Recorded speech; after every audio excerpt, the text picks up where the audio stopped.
Hi BookTube.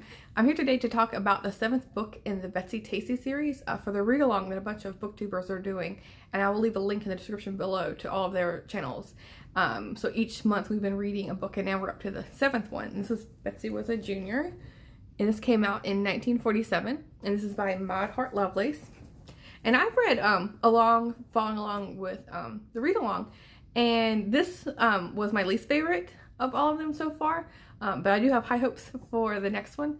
This, for me, it felt almost kind of like a repeat of the previous book when she was a sophomore in high school, just because it's a repeat of her being fanatically boy crazy, which, I mean, I personally wasn't boy crazy, but I can see how I had a lot of friends who were, so I know it doesn't just stop 1 year, but I felt like she had resolved in the previous book to really buckle down and focus on her studies, because she realized that her writing was really put to on the back burner. And in this book, I guess she's young, so of course that resolution she had didn't stick through, obviously. But yeah, so in this one, she decides to start a sorority because her sister Julia is away at college at the University of Minnesota, and so she gets the idea from Julia to start a sorority to like really keep her friends like close knit. And but because of that, it excludes other people in the school because it's like a select elite group that gets invited.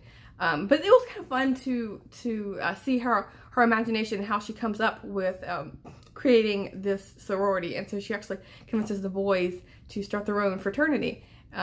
But yeah, as far as who she was dating, I keep waiting for Joe because you get little tidbits of each book of his personality, and you know he's a really good stand-up character.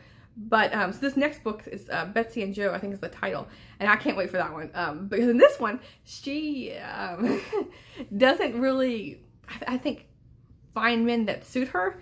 In this one in particular, it's Dave Hunt, which is her beau of this book of the year, and he is like a odd character because, I mean, I understand like the strong silent type, but in this one he barely says a word. Like, even when he is inviting her to go to dances, she hears about it from her friends, like through the grapevine. Oh, you know, he's gonna take her, because sometimes she's confused, like, am I going with him or not? Because she doesn't know, because he never asks her.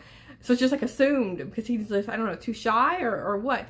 So it was a little bit, maybe she's taking this person from real life, but I've never met a person who's this quiet and silent. So it was interesting. But yeah, waiting for Joe. And so in this one also, what I really liked was Tib is back, and I was like, oh, I couldn't wait, because she's gone away till Milwaukee. In the last book, Betsy went to Milwaukee to visit Tib, and so I really liked that whole scene in Milwaukee was just fantastic with the Christmas and the German culture. All that was really nice. So I was super excited to see her actually move back to the town and, you know, complete the trio that started with those three. So yeah, I like that part. Let's see what else I wanted to talk about. So when I was reading the back of the book, this the description of Maud Hart Lovelace's life and what she was doing in real life at this time. And what I found was interesting, it was saying that, so Betsy Was a Junior opens at the end of an idyllic summer spent by the Rays at Murmuring Lake, which I like that, because and it's mentioned in a couple other books how their family always goes to the lake to celebrate her parents' anniversary, and then they also go as a vacation. And so this, it says, but the summer of 1908 was not quite as idyllic for Maud or her friends. A typhoid epidemic caused by contaminated water struck Mankato, which is Deep Valley in the series, in June. The situation was so serious that the head of the Public Works Board was forced to resign, and the city engineer was removed from office, accused of dereliction of duty. Maud's family, vacationing at Madison Lake, which is Murmuring Lake in the book, was far enough away from Mankato to be relatively safe, but several of Maud's friends and their families were affected. Irma and her parents, Tacy's father, and Carney's father were struck with the fever. Fortunately, they all survived, but Denny lost his father, and Tom Slade lost his mother, which was a blow to the hearts of her family, Lovelace's family, because her and the Fox family, Tom Slade's family, were really close. And so the typhoid epidemic wasn't mentioned in this book at all. She kept it, she excluded it.